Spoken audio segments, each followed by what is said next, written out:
Now, Robbie, just give us your reactions to that game after all.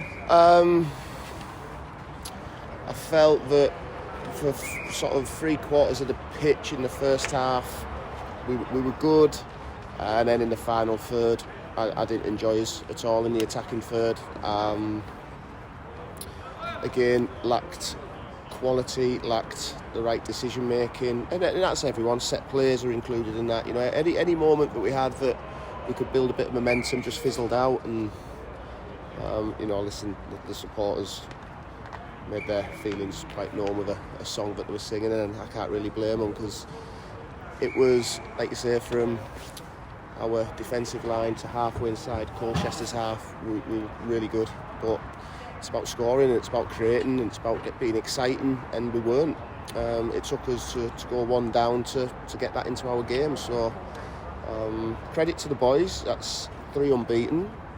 I think in all 3 games we should have got more points, but that's been the story of our season. So if you can't, I'm putting this on all of us, we've got to find a solution to score.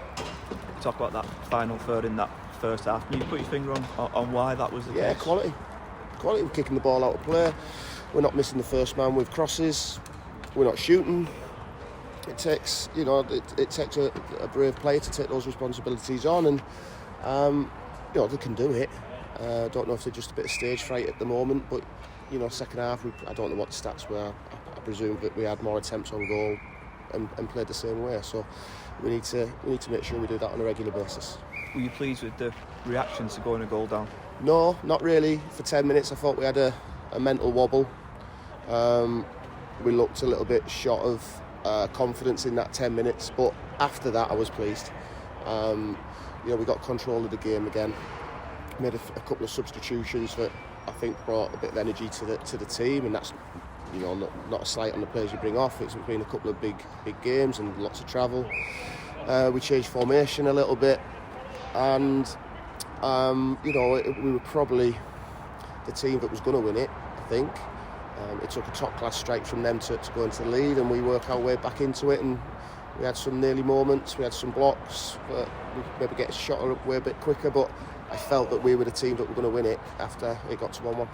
Conor Grant showed great composure for that equalising goal, didn't he? Yeah, he did. Conor's got fantastic ability, and again, he just needs to believe in himself a little bit more and shoot. Shoot. It's not like we don't tell them and we don't show them, but taking that responsibility to get your shots away, and same with Alex, same with Ibs. These players have got bags of potential, but if we actually look at the stats for assists and goals this season, it needs to improve, and that's the challenge to them.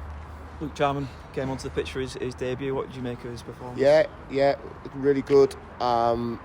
Luke worked to emphasise. So did Tav. First half, he was feeding off scraps a little bit, but he grew into the game as well. And you can see he's going to link up play. He's probably not as fit as I'd like him to be, and that'll come with time. The way I want my my teams to play.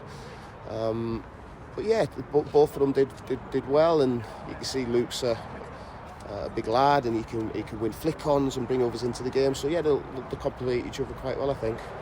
Given the players that have come in this January window, can you see it as growing as the weeks go on? Yeah, I can, and obviously James will add to that and add a bit of physical stature on the pitch as well. And we've got good options, but good competition, and the players know that when they're in the team, they have to work ever so hard to stay in it, and if they're out the team, even harder to get back in it. At the other end as well, obviously we kept 2 clean sheets in the games previous. You spoke about the goal that Colchester scored tonight. It was a bit of a wonder goal, but other than that, were you pleased with the defensive side of the game? I was. It's detail. I thought we were in a bit of bother right at the end there when Joe kicks out of play, or gets a bad kick, and then Paul and Owen go for the same ball, and suddenly it's panic stations when there was no need to be. And but again, there's moments like that happen in games. You can see that what Paul brings to the team. Owen is Owen. He's a very, very good footballer, and Jarrell's playing probably his best football of the season. He looks really solid and growing in confidence after everybody was telling me a few months ago he was having a bit of a wobble and all the rest of it. So, added to that, Corey and Max, it's almost like a new defensive unit, isn't it? So it'll take a little bit of time, but you can certainly see, apart from the wonder strike tonight, we've had a couple of clean sheets and we need to maintain that. And does the 3 games unbeaten give us sort of a bit of a platform as well to go on? Yeah, I mean, take the positives out of 3 games unbeaten, but I'd rather win 2 and lose 1, to be honest, for the points on the board. But of course, it means that we're very competitive. I think we're a good team, but we need to show it. There's no point we keep saying that, and we need to start winning these games. I'm fully aware of that, and we'll work really hard to do it. And just finally, I know you always compliment the supporters after the game, but there's a lot of good numbers on it. Considering it's our second time here, and to come on a Tuesday night, it's brilliant. And they were in great voice. They were backing us when we were down, without a shadow of a doubt. That helped us. I spoke at the weekend. We want to give them something to shout about, and I just feel we're coming up a little bit short with that. But their backing almost helped us get the point tonight.